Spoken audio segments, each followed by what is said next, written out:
المغربين والصلاة والسلام على نبينا جدنا الحسن الحسين وعلى آله وأصحابه وأهل بيته أجمعين. أما بعد فأعوذ بالله من الشيطان الرجيم. بسم الله الرحمن الرحيم. إنما يريد الله ليذهب عنكم الرجس أهل البيت ويطهركم تطهيرا. صدق الله العظيم وصدق رسوله النبي الكريم. إن الله وملائكته يصلون على النبي يا أيها الذين آمنوا صلوا عليه وسلموا تسليما. مثل بابا درود بابا علیہ الصلوۃ والسلام علیک یا رسول اللہ وعلى آلك وصحبه يا حبيب الله. الصلاة والسلام عليك يا نبي الله وعلى آلك وصحبه يا نور الله.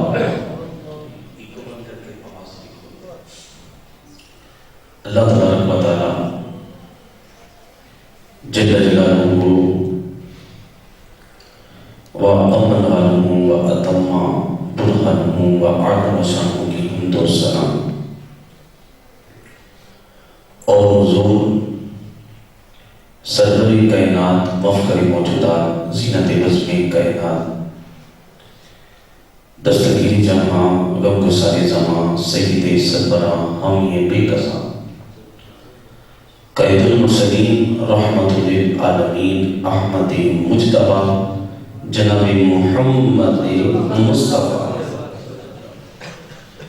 صلی اللہ علیہ وسلم کی بارگاہ میں درود و سلام پیش کرنے کے بعد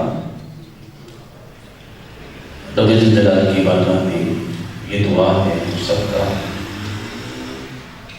اس محفل پاک میں حاضر ہونا اللہ کریم اسے اپنی بارگاہ میں قبول و منظور فرمائے.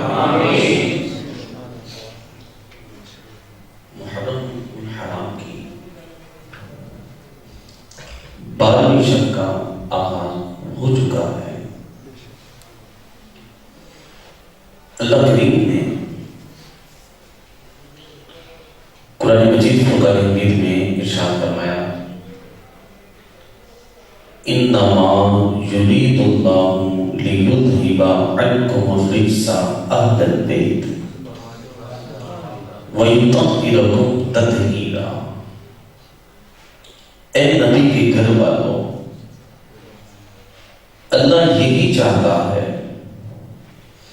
وہ تم سے ناپاکی کو دور کر کے تمہیں خوب ستھرا بنا دے.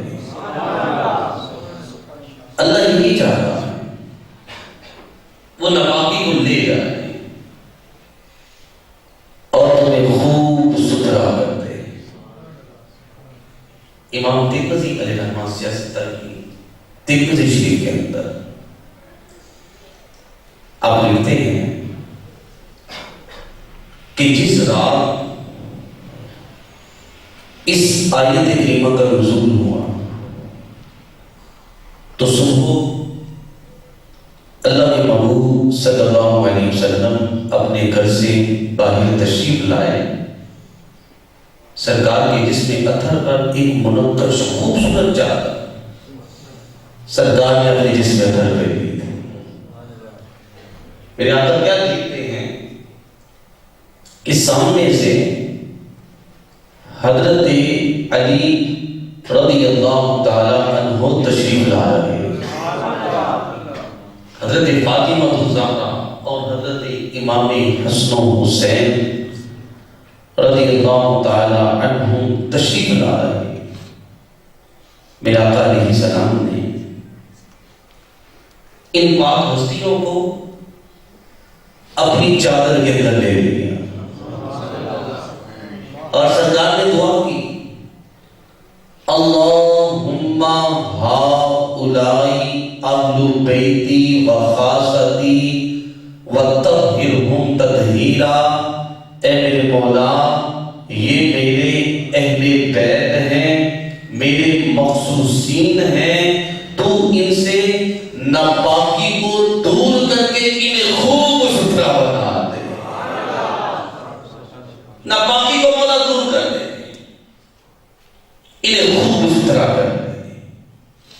سیدی حسن رضا خان لکھتے ہیں، کس زبان سے ہو بیان مدح شان اہل بیت، مدح گوہ مصطفیٰ نے بمدح شان اہل بیت، ان کی پاکی کا خدائے پاک کرتا ہے بیان، آیت تطہیر سے ظاہر ہے شان اہل بیت۔ سب بولتے جائیے شان اہل بیت، زور سے سب بولیے شان اہل بیت۔ گھر لٹانا، سر کٹانا، کوئی تو مجھ سے سیکھ لے، جان عالم ہو فدا اے خاندان اہل بیت۔ ان کے گھر میں بے اجازت جبرائیل آتے نہیں، قدر والے جانتے ہیں قدر و شان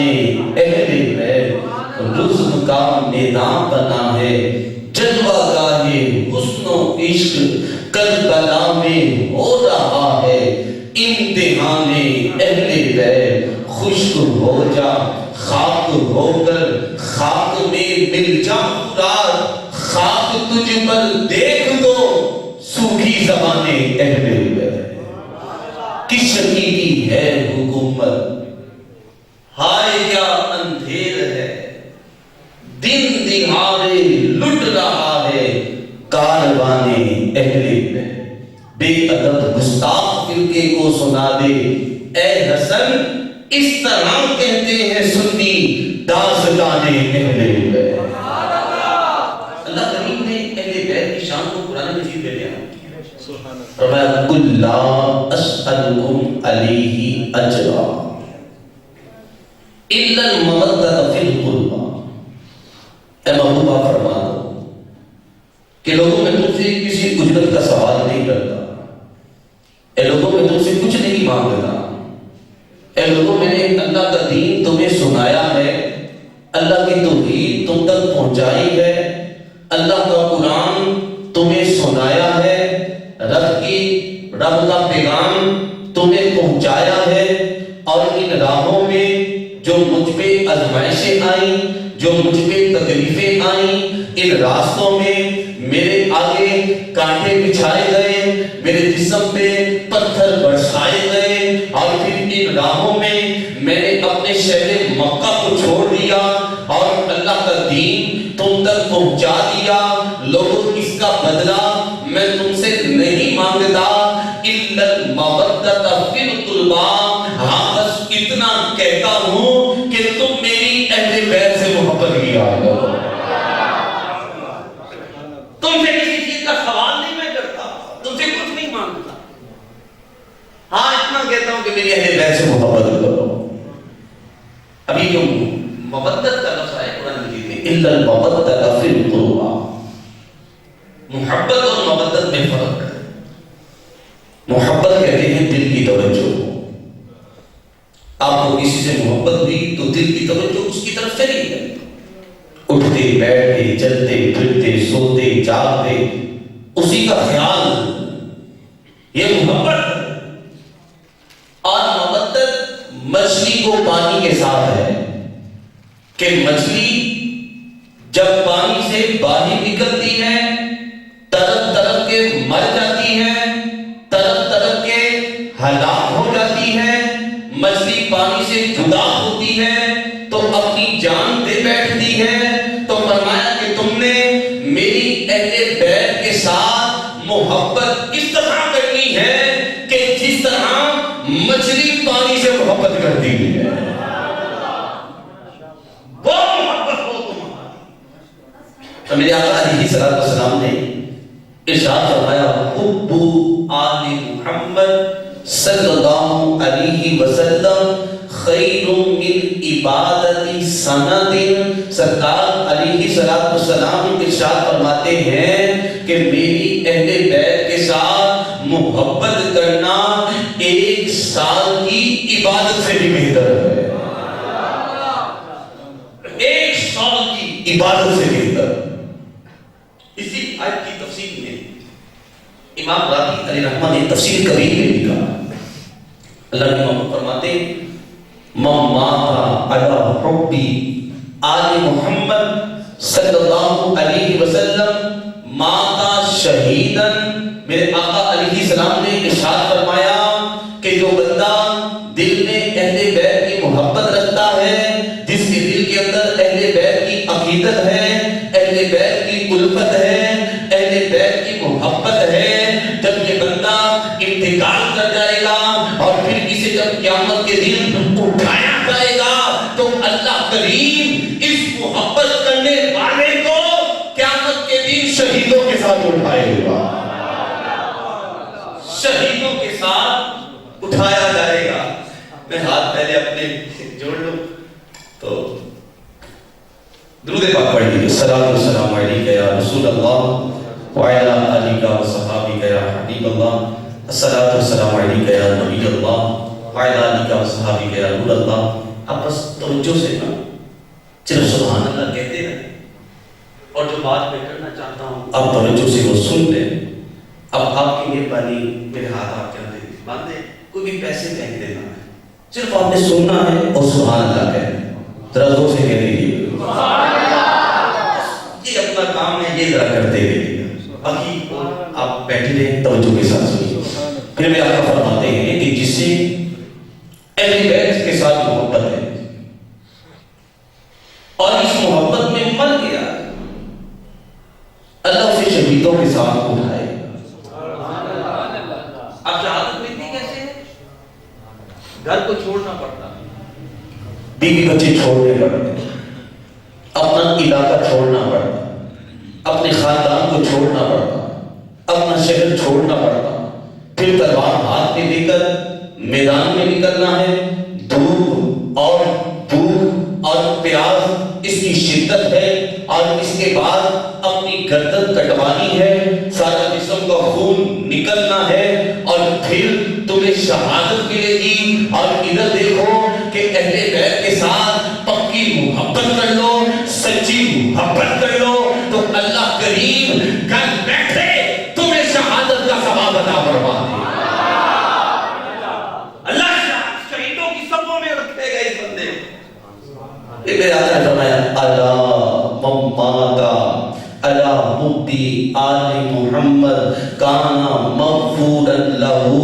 میرے آقا علیہ السلام ارشاد فرماتے ہیں کہ جو بندہ اہل بیت کی محبت میں انتقال کر گیا، اہل بیت کی محبت میں دنیا سے رخصت ہو گیا، تو اللہ کی بارگاہ میں جب یہ حاضر ہوگا تو اللہ کریم اس کے تمام گناہوں کو معاف فرما دے گا، سارے گناہ معاف۔ یہ میرے آقا نے فرمایا الا من مات علی حب آل محمد کان تائبا لہ، کہ جو بندہ اہل بیت سے محبت کرتا ہے، اہل بیت سے پیار کرتا ہے، تو اس کی موت سے پہلے اللہ کریم اس بندے کو توبہ کی توفیق عطا فرمائے گا، توبہ کی توفیق اسے ملے گی۔ اور سرکار نے فرمایا کہ جب یہ قبر میں رکھا جائے، نقیرین اس کی قبر میں آئیں گے، تو نقیرین آ کر اس سے قبر کے سوال نہیں کریں گے، جنت کی کھڑکیوں کو اس کی قبر میں کھول دیں گے۔ یہ محبت بسا دو، یہ اہل بیت کی عقیدت دل میں رکھ لو۔ قرآن مجید کے تیسرے سپارے کے اندر اللہ کریم نے اہل بیت کی شان کو بیان کیا، فَمَنْ حَاجَّكَ فِيهِ مِنْ بَعْدِ مَا جَاءَكَ مِنَ الْعِلْمِ فَقُلْ تَعَالَوْا نَدْعُوا أَبْنَاءَنَا وَأَبْنَاءَكُمْ وَنِسَاءَنَا وَنِسَاءَكُمْ وَأَنفُسَنَا وَأَنفُسَكُمْ ثُمَّ نَبْتَهِلْ فَنَجْعَلْ لَعْنَةَ اللَّهِ عَلَى الْكَاذِبِينَ۔ اللہ کریم نے قرآن مجید میں فرمایا کہ اے محبوب، عیسیٰ علیہ السلام کے بارے میں علم آنے کے بعد جو آپ سے جھگڑا کرتے ہیں تو آپ فرما دو کہ جاؤ تم اپنے بیٹوں کو بلاؤ، ہم اپنے بیٹوں کو بلاتے ہیں، تم اپنی عورتوں کو بلاؤ، ہم اپنی عورتوں کو بلاتے ہیں، اور تم بھی خود آ جاؤ، ہم بھی خود آ جاتے ہیں، اور پھر میدان میں نکلتے ہیں، اور میدان میں نکل کے دعا کرتے ہیں، جو ہم میں جھوٹا ہو اللہ اس پہ اپنی لعنت فرما دے۔ اس آیت کریمہ کا شان نزول یہ ہے کہ جب میرے آقا علیہ السلام مدینہ منورہ میں تشریف لائے، نجران میں کچھ عیسائی سرکار کی بات کرتے ہیں، کہنے لگے کہ آپ کون سا دین لائے؟ میرے آقا نے فرمایا دین ابراہیمی لے کے آیا۔ کہنے لگے کہ عیسیٰ علیہ السلام کے بارے میں آپ کا عقیدہ کیا ہے؟ میرے آقا نے فرمایا کہ عیسیٰ علیہ السلام اللہ کے نبی ہیں اور اللہ کے بندے ہیں۔ عیسائی انکار کرنے لگے اور کہنے لگے کہ عیسیٰ علیہ السلام معاذ اللہ ابن اللہ ہیں، وہ تو اللہ کے بیٹے ہیں۔ سرکار نے فرمایا کہ وہ اللہ کے بیٹے نہیں، وہ تو اللہ کے بندے ہیں اور اللہ کے نبی ہیں۔ عیسائی انکار پہ انکار کرتے چلے جا رہے ہیں۔ اللہ کے محبوب صلی اللہ علیہ وسلم نے واضح روشن دلائل بیان کیے ہیں، لیکن عیسائی انکار کر رہے ہیں۔ رب تعالیٰ نے جبرائیل کو بھیجا اور فرمایا کہ جبرائیل جا کے کہہ دو کہ اے محبوب ان عیسائیوں کو چیلنج کرو، آج ان سے کہو کہ تم اپنے بیٹوں کو بلاؤ، ہم اپنے بیٹوں کو بلاتے ہیں، اور تم بھی خود آؤ، ہم بھی خود آتے ہیں، تم اپنی عورتوں کو بلاؤ، ہم بھی اپنی عورتوں کو بلاتے ہیں، اور پھر میدان میں نکل آتے ہیں، پھر فیصلہ ہو جاتا ہے، اور پھر دعا کرتے ہیں، جو جھوٹا ہو اس کے اللہ اپنی لعنت فرما دے۔ اب مسلمان اور عیسائیوں کا ایک وقت طے پا گیا ہے کہ مسلمان اور عیسائی میدان میں نکلیں گے اور پھر دعا کریں گے، اور جھوٹوں پہ اللہ اپنی لعنت فرما دے گا۔ جب وقت مقررہ آیا ہے، پھر آپ اپنے گھر سے تشریف لانے لگے ہیں، تو سرکار علیہ السلام نے اپنے ساتھ حضرت علی کو لے لیا ہے، حضرت فاطمہ کو ساتھ لے لیا ہے، امام حسن و حسین کو ساتھ لے لیا ہے، اور ان ہستیوں کو میرے آقا نے فرما دیا ہے کہ جب دعا کے لیے میں ہاتھ اٹھا دوں تو میری دعا پہ تم نے سب نے مل کے آمین کہے گا۔ گھر تشریف لا رہے ہیں، نجران کے عیسائیوں کا سب سے بڑا پادری تھا، اس کا نام عبد المسیح تھا۔ اس نے اس پادریوں کو آتے ہوئے دیکھا اور کہنے لگا اے جماعت نصارا، اگر اپنی بھلائی چاہتے ہو، زندگی چاہتے ہو، ان پاک ہستیوں کے ساتھ کبھی بھی بحث نہ کرنا۔ ان کے چہرے پہ میں ایسا نور دیکھ رہا ہوں کہ اگر یہ اپنے ہاتھ اٹھا دے تو رب تعالیٰ ان کے ہاتھوں کو خالی ہاتھ نہیں لٹائے گا، ان کی دعا کو رد نہیں کرے گا۔ اگر یہ دعا کر دے پہاڑ کو ہٹانے کی تو رب تعالیٰ پہاڑ کو ہٹا دے گا۔ اگر یہ تمہارے حق میں بد دعا کر دے تو خدا کی قسم ایک سال کے اندر اندر روئے زمین پہ کوئی عیسائی باقی نہیں بچے گا، سب ہلاک ہو جائیں گے۔ ان کے ساتھ بحث نہ کرنا۔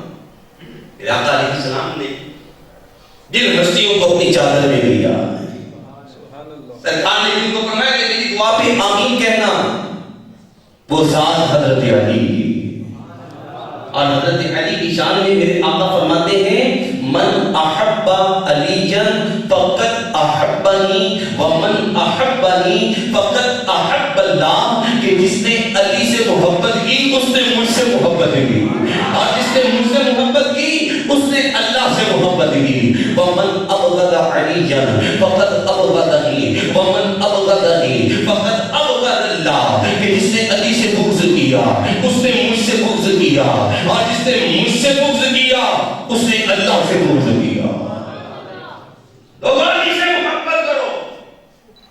اور صحابہ حضرت علی کے چہرے کو دیکھتے، حضرت علی فرماتے ہیں لوگوں کیوں دیکھتے ہو؟ صحابہ کہتے ہیں کہ علی ہم نے اللہ کے نبی سے سنا ہے کہ کعبۃ اللہ کو دیکھنا عبادت ہے، قرآن پاک کو دیکھنا عبادت ہے، ماں باپ کے چہرے کو دیکھنا عبادت ہے، اور اے علی ہم نے اللہ کے نبی سے سنا ہے کہ تمہارے چہرے کو دیکھنا بھی عبادت ہے۔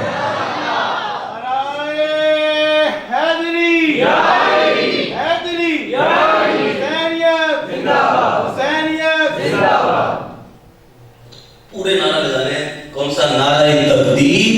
سب بولیے نعرہ تکبیر، نعرہ رسالت، نعرہ حیدری، نعرہ تحقیق۔ سرکار نے ان ہستیوں کو چادر میں لینا. اور دیکھو کہ یہ آپس میں بڑے رحم دل رحماء بینا، قرآن نے کہا یہ آپس میں بڑے نرم دل ہیں. صحابہ کافروں پہ شدید ہے، کافروں پہ سخت ہے، آپس میں ان کی بڑی محبت ہے، آپس میں ان کا بڑا پیار ہے. حضرت علی فرماتے ہیں کہ عمر فاروق رضی اللہ تعالیٰ عنہ کا دور خلافت تھا اور میں رات سویا اور میں نے رات خواب کے اندر کیا دیکھا کہ نماز فجر ادا کرنے جاتا ہوں. اللہ کے محبوب صلی اللہ علیہ وسلم نماز فجر پڑھا رہے ہیں. حضرت علی فرماتے ہیں خواب کے اندر میں نے سرکار کے پیچھے نماز فجر کو پڑھا. نماز فجر ادا کرنے کے بعد سرکار نے صحابہ کی طرف اپنا چہرہ انور کر لیا اور امام جلال الدین سیوطی شافعی علیہ رحمہ نے لکھا ہے کہ وہ مبارک زمانہ تھا کہ اگر کوئی بے روزگار آتا آ کر سرکار کی زیارت کرتا اللہ اسے رزق حلال عطا فرما دیتا. اگر کوئی بے اولاد آتا آ کے سرکار کی زیارت کر لیتا اللہ اسے اولاد نرینہ عطا کر دیتا. کوئی مقروض آتا آ کے سرکار کی زیارت کر لیتا اللہ اسے قرضے سے آزادی عطا فرما دیتا. وہ مبارک زمانہ ہے. حضرت علی فرماتے ہیں کہ میں خواب میں دیکھ رہا ہوں سرکار نے صحابہ کی طرف اپنا چہرہ کر لیا ہے. اتنے میں کھجوروں کا ٹوکرا آیا ہے. سرکار نے صحابہ کو کھجوریں تقسیم فرمائی ہے. حضرت علی فرماتے ہیں کہ سرکار نے مجھے بھی کھجور عطا فرمائی ہے اور اس کھجور کو میں نے منہ میں ڈالا ہے. اس کی بڑی لذت آئی ہے، بڑا لطف آیا ہے اس کا کھجور کے کھانے کا. مجھے بڑا مزہ آیا ہے اور میں نے سوچا کہ سرکار سے دوسری کھجور بھی مانگ لوں، لیکن ادب ماننے آ گیا کہ کہیں بے ادبی نہ ہو جائے، اس لیے میں نے دوسری کھجور نہ مانگی. حضرت علی فرماتے ہیں کہ جب میں نیند سے بیدار ہوا تو جو کھجور مجھے آقا نے عطا فرمائی تھی اس کھجور کا ذائقہ میرے منہ کے اندر آ رہا تھا. وہ کھجور میرے منہ کے اندر موجود تھی. اور مبین میں فجر کی اذان کی آواز آ گئی، میں نماز فجر پڑھنے لگا. حضرت علی فرماتے ہیں رضی اللہ تعالیٰ عنہ، آپ فرماتے ہیں کہ نماز فجر ادا کرنے جاتا ہوں. عمر فاروق رضی اللہ تعالیٰ عنہ نماز فجر ادا کر رہے ہیں اور عمر فاروق رضی اللہ تعالیٰ عنہ نے انہی صورتوں کو تلاوت کیا ہے کہ جو خواب میں اللہ کے نبی سے میں نے سنی تھی، کہ جو صورتیں سرکار نے خواب میں تلاوت فرمائی تھی. عمر فاروق رضی اللہ تعالیٰ عنہ بھی انہی صورتوں کو تلاوت کر رہے ہیں. حضرت علی فرماتے ہیں کہ میں نماز میں سوچ رہا تھا کہ عمر تو کو تلاوت کر رہا ہے کہ جو سورت اللہ کے نبی نے نماز فجر کے اندر تلاوت فرمائی تھی. حضرت علی فرماتے ہیں جب نماز مکمل ہوتی ہے عمر فاروق رضی اللہ تعالیٰ عنہ نے صحابہ کی طرف اپنا چہرہ کر لیا ہے. اتنے میں کھجوروں کا ٹوکرا آ گیا. حضرت عمر فاروق رضی اللہ تعالیٰ عنہ صحابہ میں کھجوروں کو تقسیم کرنے لگے ہیں. حضرت علی فرماتے ہیں عمر فاروق نے جب مجھے کھجور دی ہے میں نے منہ میں ڈالی ہے تو اس کھجور کا وہی ذائقہ تھا کہ جو خواب میں اللہ کے نبی نے عطا فرمائی تھی. حضرت علی فرماتے ہیں کہ عمر فاروق سے میری دوستی تھی، عمر فاروق سے میری محبت تھی، عمر فاروق سے میرا جرانہ تھا، ان سے میرا پیار تھا. سرکار سے خواب میں نے دوسری کھجور نہیں مانگی تھی، لیکن عمر فاروق سے میں نے کہا اے عمر فاروق مجھے دوسری کھجور بھی دے دو. حضرت عمر فاروق رضی اللہ تعالیٰ عنہ مسکرائے اور فرمایا کہ اے علی اگر خواب میں اللہ کے نبی تمہیں دوسری کھجور دیتے تو میں بھی تمہیں دوسری کھجور دے دیتا. سرکار نے نہیں دی تھی خواب میں، لہذا میں بھی نہیں دوں گا. آپ مسکرائے. حضرت علی رضی اللہ تعالیٰ عنہ کی شان. دوسری ذات جسے بلاتا نے اپنی چادر میں لے لیا وہ ذات حضرت فاطمہ الزہرا رضی اللہ تعالیٰ عنہ کی ذات ہے. آپ پوری رات قیام کی حالت میں گزارا کرتی اور جب پہلی رکعت کا پہلا سجدہ کرتی ادھر سے فجر کی اذان کی آواز آتی اللہ اکبر اللہ اکبر. آپ سجدے کی حالت میں دعا کرتے کہ پروردگار تیری راتیں بڑی چھوٹی ہیں، تیری بندی فاطمہ صحیح طرح تیری عبادت نہیں کر پاتی. اور میرے آقا نے فرمایا کہ فاطمہ میرے جگر کا ٹکڑا ہے.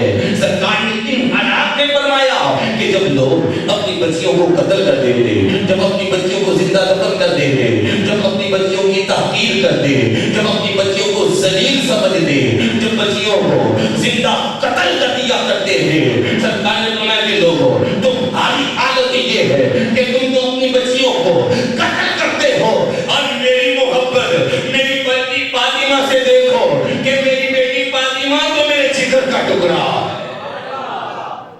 میرے جگر کا ٹکڑا ہے. اور حضرت سلمان فارسی رضی اللہ تعالی عنہ آپ فرماتے ہیں کہ ایک مہمان مدینہ منورہ میں آیا. مدینہ پاک میں بیٹھے ایک مہمان آ گیا. صحابہ کا جمع ہوئی ہے. اللہ کے محبوب صلی اللہ علیہ وسلم نے فرمایا کہ تم میں سے کون ہے جو اسے اپنے گھر میں لے جائے, اس کی مہمان نوازی کرے. کوئی ہے تم میں ایسا کہ جو اس مہمان کو اپنے گھر میں لے جائے؟